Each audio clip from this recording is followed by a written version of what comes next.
How do pathologists identify invasive ductal carcinoma, IDC? Imagine a detective carefully examining a tiny piece of tissue under a microscope to solve a medical mystery. That's exactly what pathologists do when they identify invasive ductal carcinoma, or IDC, in breast tissue. The process starts with a biopsy, where a small sample of breast tissue is taken using different methods. The most common is core needle biopsy, which uses a hollow needle to remove a larger tissue sample, preserving the tissue's structure. Sometimes, a fine needle aspiration is used, which collects cells through a thin needle, or a surgical excision may be performed to remove a larger piece. The goal is to get enough tissue to make an accurate diagnosis. Once the tissue is collected, it is prepared and examined under a microscope. The pathologist looks for cancer cells that originated in the milk ducts but have started invading the surrounding fatty tissue.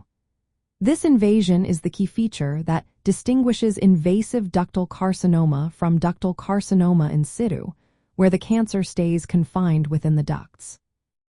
In IDC, the cancer cells break through the duct walls and spread into nearby tissue, which can be seen as irregular clusters or cords of malignant cells. The pathologist also assesses the shape and size of these cells, how they are arranged, and whether they show signs of differentiation or abnormal features. They look for a fibrous tissue response around the cancer, known as desmoplastic reaction, which often occurs with invasive tumors. To gather more information, the pathologist performs special tests called immunohistochemistry. These tests detect specific proteins on the cancer cells, such as hormone receptors for estrogen and progesterone, and the HER2 protein. Knowing the status of these markers helps confirm the diagnosis and guides treatment options.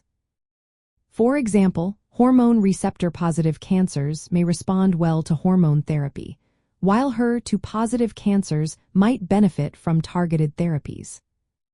The pathologist doesn't work in isolation.